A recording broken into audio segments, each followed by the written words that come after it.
When the news broke, no one could believe it. Chuck Norris, the unstoppable legend, the man who built an empire with his own hands, left behind something that brought his family to tears. Behind the strength, the fame, and the fortune lies a story few ever knew, one filled with sacrifice, love, and promises kept until the very end. What he left behind wasn't just money. It was a legacy so powerful it changed everything they thought they knew about him. He came from nothing, just a small boy in the dust of Oklahoma, where the nights were longer than dreams and silence carried the weight of fear. Chuck Norris wasn't born into strength. He was born into survival. His father came back from war with a broken spirit, a man haunted by memories he could never outrun. The bottles replaced the medals, and the laughter in their home turned to shouting and shattered glass. His mother, Wilma, was the quiet soldier, stretching a single dollar into 3 meals and hiding hope inside her prayers. As a boy, Chuck learned early that safety wasn't something you were given. It was something you built. There were nights he and his brothers would crawl under the kitchen table while the walls shook with anger above them. He'd close his eyes and make silent promises to himself that he would grow strong enough to protect her, strong enough to never be afraid again. He didn't have toys or comfort. What he had was hunger, the kind that burns inside you and never lets go. To escape it, he swept porches for nickels, carried groceries, and dreamed of something better. The local movie theater became his church. For 10 cents he could watch cowboys ride across the desert, brave and unbroken. When the lights came on, he was back in Ryan, Oklahoma, poor, quiet, invisible. But something inside him had changed. He wanted to be like them, not the loudest, not the strongest, but the one who never gave up. When his father's temper turned on his mother one night, something broke. Not in fear, but in resolve. Chuck stepped forward, trembling, gripping a hammer in his small hands. He didn't swing it, he just stood there, between pain and love, and in that moment, a boy became a protector. That night, he made a vow. He would never become the man who hurt the people he loved. Years later, when his mother gathered her courage and left that broken home, Chuck followed, with nothing but faith and quiet fury. He carried no riches, no confidence, but he carried will. The kind forged in fear and held together by love, and from that dust, he began to build the discipline that would one day define his life. Because strength, he would learn, isn't about power. It's about endurance. The choice to rise, again and again, even when the world tries to break you. When Chuck left home, he wasn't chasing fame. He was chasing peace. At 18, he joined the U.S. Air Force, hoping structure could quiet the chaos that had lived inside him since childhood. He was stationed in South Korea, and that's where everything changed. One evening, he saw a group of locals practicing martial arts. Swift, graceful, powerful. Their movements weren't violent. They were controlled, balanced, almost spiritual. For the first time, he saw strength not as rage, but as focus. He walked into that gym with curiosity and walked out with purpose. The training was brutal. His kicks were clumsy, his balance off, his body sore for weeks. But every fall became a lesson, every bruise a reminder that progress was built on pain. On those cold nights in Osan, the young man who had once hidden under a kitchen table now stood tall on the mat, learning to master himself. He found peace, not in fighting others, but in fighting the weakness within. Later he would say, "I didn't learn martial arts to hurt anyone. I learned it so I wouldn't have to fight anymore." When his service ended in 1962, he returned to California with little more than discipline and a dream. He opened a small karate school in a rundown storefront. The floors were cracked, the mats old, and some nights no one showed up. He swept the floor himself, sat in silence, and waited. Rent was late, food was scarce, but he didn't quit. Then one night, a mother pressed $5 into his hand for teaching his son a lesson. Chuck stared at that bill for a long time. It wasn't the money that mattered. It was proof that something good could come from the struggle. He started entering tournaments, losing again and again. Each defeat hit harder than any punch. But he learned. He watched, he studied, and he came back stronger. Between 1964 and 1967, he turned failure into fuel, until one day, everything clicked. His timing, his confidence, his fire. In 1967, at 27 years old, he won his first major championship. He drove home alone that night with the trophy beside him. No celebration, no applause. Just quiet pride. For the first time, the boy who once swept dojo floors knew he had become something more than his past. What followed was a streak no one could ignore. From 1968 to 1974, Chuck Norris reigned as the professional middleweight karate champion, undefeated for 6 years. He opened more schools, trained thousands of students, and built a reputation as a man who fought with honor, not ego. People came to his classes not just to learn kicks, but to learn confidence. He taught that discipline was freedom, and that strength came from respect. His life, once filled with chaos, had become a blueprint for order. Then Hollywood came calling. He made his first appearances in low-budget films, often playing the tough guy or villain. But in 1972, fate stepped in, The Way of the Dragon. Across from him stood Bruce Lee, the most electrifying martial artist in the world. Their fight in Rome's Colosseum became legend. East versus West, speed versus strength, philosophy versus will. The world saw two warriors in perfect balance, and Chuck became immortal. The man who once feared everything now represented courage itself. After Bruce's death, Chuck carried his friend's spirit with him. He worked harder, trained longer, pushed himself beyond exhaustion. Hollywood wasn't easy. For every yes, there were 10 rejections. For every success, there were years of silence. But he kept going. His breakthrough came with Good Guys Wear Black in 1978, a film that turned him from fighter to hero. America saw something different in him. He wasn't just muscles and fists. He was calm, moral, and steady. A man who fought for justice, not revenge. The 1980s turned that image into an empire. The Octagon, Lone Wolf McQuade, Missing in Action, Code of Silence, The Delta Force. Each movie turned him into a global icon. He became the face of American resilience, the man who stood his ground when the world fell apart. His films made hundreds of millions, his name printed on posters, lunchboxes, even comic books. By the mid-1980s, Chuck Norris wasn't just a man. He was a brand. But success came with shadows. Every time he played a soldier, he thought of his brother Wieland, who had died in Vietnam. Behind the camera, Chuck would pause, remembering the telegram that shattered his family. The hero on screen was fighting ghosts the audience couldn't see. Fame filled theaters, but it didn't fill the empty chair at his mother's table. Still, he carried on. He built businesses, including a ranch in Texas that became his sanctuary, 1,000 acres of land where he could breathe. He launched Sea-Force Water, a bottled water brand born from the natural spring on his property. It wasn't about money anymore. It was about building something pure, something that lasted. And then came Walker, Texas Ranger. 8 seasons, broadcast in over 100 countries. Chuck played Cordell Walker, a man of justice and faith.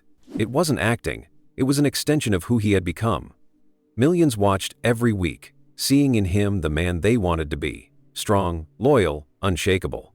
The show made him one of the highest-paid actors on television and cemented his place in American culture forever. By the time the cameras stopped rolling, his fortune had soared past $100 million, 0 cents. But for Chuck, the real empire wasn't built on money. It was built on meaning.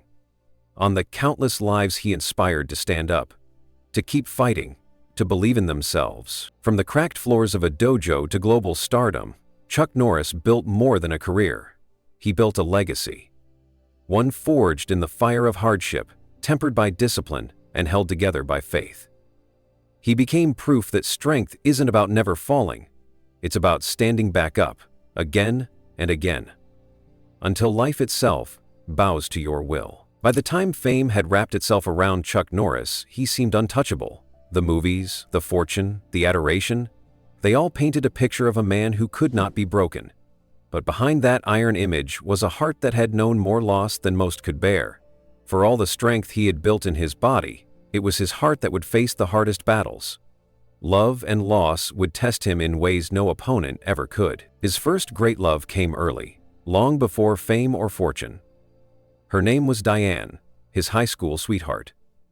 She believed in him when no one else did, when he was just a shy, uncertain young man trying to build a better life.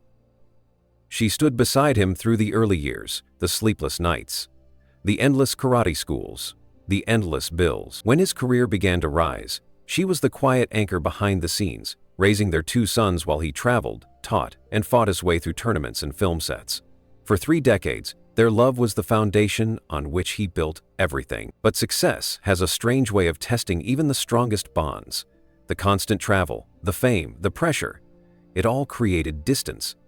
The man the world saw as invincible was, in truth, exhausted.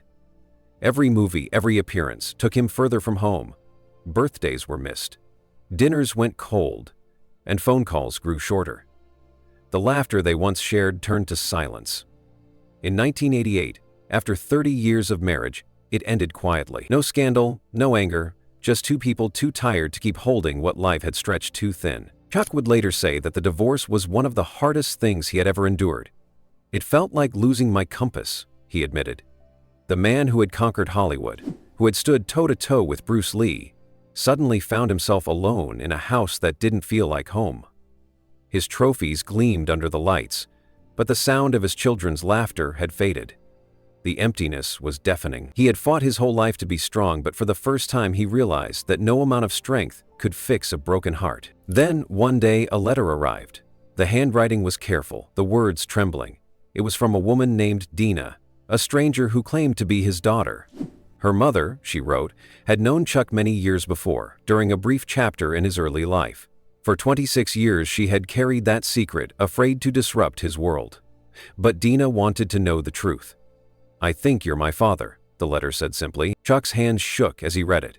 Decades of fame and success couldn't prepare him for that moment. When they finally met, he looked into her eyes and saw something he hadn't expected: himself. The same gentleness, the same quiet strength. It broke him. All the years he had missed, all the birthdays, all the moments that could never be reclaimed, came crashing down at once. For a long time, neither of them spoke. Then Dana smiled and said, "I've always loved you." That single sentence shattered the last wall around his heart. He didn't try to justify the past or make excuses. Instead, he asked for forgiveness, and to his astonishment, she gave it freely. Slowly, they built a relationship, fragile at first, then real and lasting. In interviews years later, Chuck called Dana one of the greatest blessings of my life. But even as he smiled, there was sadness in his eyes. "She's also the greatest reminder of what I lost. No amount of money, no awards, no fame could buy back time. Still, her love gave him something far more valuable: redemption." Redemption. Life, however, wasn't done testing him. After years of living alone, he found love again. A love that would define the second half of his life. Her name was Gina O'Kelly, a model and former actress whose warmth and laughter rekindled something inside him that he thought was gone forever. They married in 1998. He was 58, she was 35. The world saw the age gap. Chuck saw grace, kindness, and the light of a new beginning. In 2001, they welcomed twins, Dakota and Danilee, and for the first time in decades, he felt complete. Their Texas ranch became his sanctuary. He would walk the fields with his children, their laughter echoing across the open land, and he'd think to himself, "This is what I fought for." Fame no longer mattered. What mattered was family. "I finally had everything I'd ever prayed for," he once said. But peace, as he'd learned before, never comes without cost. In 2013, Gina went in for what should have been a simple medical procedure, an MRI. A routine injection with contrast dye triggered a rare, devastating reaction. Within days, her body began to fail. Tremors, pain, weakness, symptoms doctors couldn't explain. The woman who had filled his world with laughter could barely move. Chuck watched helplessly as she slipped into agony, his heart breaking with every hour that passed. For years, he had played the hero on screen, saving lives with fists and courage. Now, in the real world, he couldn't save the one person he loved most. "I could see her slipping away," he later said, voice trembling, "and there was nothing I could do." He walked away from Hollywood, from fame, from everything, to care for her full time. They spent millions searching for answers, across the country, even overseas. He didn't care about the cost. The only thing that mattered was her life. The man once known for unshakable strength now spent his days beside a hospital bed, holding her hand, whispering prayers through tears. "I'd trade everything," he confessed. "Every movie, every dollar, just to see her smile again." Through those dark years, his family became his purpose. His children watched their father not as an action star, but as a man defined by devotion. And Gina, despite her suffering, never stopped smiling for him. Slowly, she began to recover. The progress was fragile, but it was enough. They found comfort in small victories, a good day, a calm night, a laugh shared. For Chuck, it was proof that love was the strongest force on earth. Not fame, not power. Love. By the time he was in his 80s, the legend of Chuck Norris had long outgrown the man himself. But in the quiet of his Texas ranch, he was no longer the fighter, the hero, or the star. He was simply a husband, a father, a man who had lived through loss and learned that real strength isn't the absence of pain, it's the courage to love again after being broken. Love had shaped him, loss had humbled him, and through both, the armor he had built around his heart finally cracked open. Not to reveal weakness, but truth. The greatest battles aren't fought with fists. They're fought with forgiveness, compassion, and the will to keep loving, even when it hurts. As the years passed, the fire that had once fueled Chuck Norris began to soften. The man who had fought through poverty, loss, and fame had finally reached a place where he no longer needed to prove anything. The cameras had stopped flashing, the long days on set were over, and the roar of applause had faded into something quieter, something gentler. On his ranch in Texas, surrounded by open fields and golden sunsets, he found what he had chased all his life: peace. The mornings began slowly now. No alarms, no call times, no schedules, just the sound of the wind moving through the grass and the distant whinny of horses. He'd sit on his porch with a mug of coffee, watching the first light stretch across the land. Sometimes he'd think about that boy from Oklahoma, the one who once slept on cracked floors and whispered prayers into the dark, the boy who promised himself he'd never break. Chuck would smile softly, knowing that promise had been kept, though not in the way he'd imagined. The world saw a fighter, but what he had really become was a survivor and, in the end, a teacher. His body wasn't what it used to be. Decades of stunts, fights, and training had taken their toll. His joints ached, his knees were stiff, and every step carried the echo of old battles. Yet he didn't resent it. Each ache was a reminder of a life lived fully, of a road that had led him here. When people asked if he missed the spotlight, he would shake his head. "Fame is loud," he said once. "Peace is quiet, and quiet is what I fought for." He spent his days now not chasing goals, but nurturing what he had built. The 1,000-acre ranch was more than a home. It was his sanctuary. The land rolled wide and open, dotted with oak trees and crossed by a stream that shimmered under the Texas sun. It was here that his bottled water company, Seaforce Water, had been born, a simple idea that turned into a thriving business. Every drop came from the spring beneath his land, the same spring that had become a symbol of purity and strength, just like him. He didn't run the company for wealth anymore. He did it for legacy, to create something that would outlast him, something that carried his name not as a brand, but as a reminder of endurance. Jenna was by his side as always.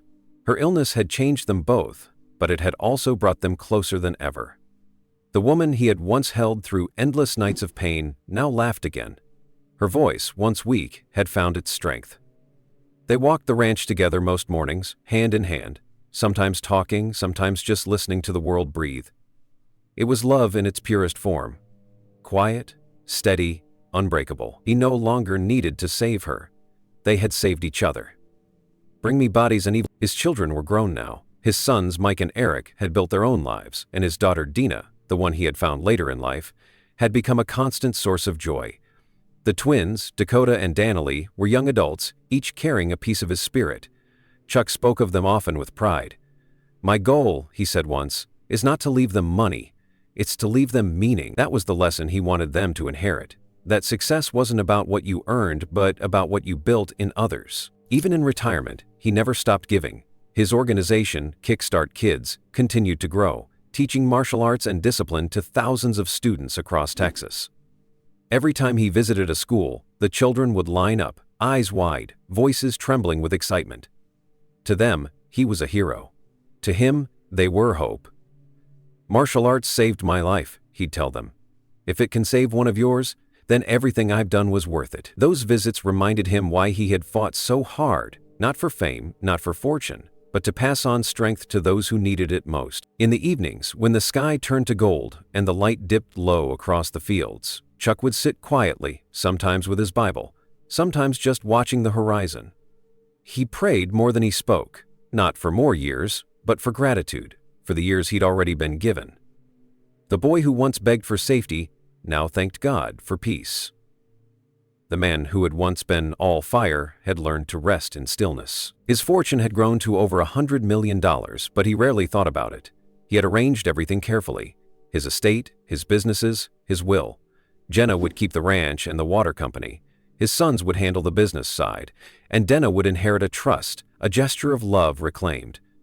But what he wanted most was for his children to carry forward the values that built it all: faith, hard work, and integrity. Money fades, he often said, but character does. He still trained sometimes, though differently now. No high kicks or sparring matches, just slow movements, breathing exercises, a rhythm between body and spirit. His training wasn't about strength anymore, it was about gratitude. Every breath, every stretch was a thank you to the years that had shaped him. On quiet nights, when the stars stretched wide above his ranch, Chuck would sometimes think of those he had lost. His brother Wieland, his friend Bruce Lee, his old mentor, his mother. He would look up and whisper, "We made it." There was no sadness in it anymore, only peace. The fire that had once burned to prove something had become a soft, steady glow, the kind that warms rather than destroys. Visitors to his ranch often found him by the spring, sitting on a wooden bench worn smooth by time. He'd greet them with that same calm smile, the one that carried both power and peace. And if they asked him how he'd done it, how he had gone from a scared boy in Oklahoma to a legend known around the world, he'd pause for a moment, look at the horizon, and say, "By never giving up." But also by learning when to stop fighting. Because in the end, Chuck Norris's greatest victory wasn't the empire he built or the fame he earned. It was the peace he found when the noise finally faded, the quiet legacy of a man who had lived every chapter fully. From hunger to honor, from pain to purpose, from fire to rest. The legend of Chuck Norris isn't about how hard he fought, but how deeply he learned to love, to forgive, and to finally, beautifully, be still.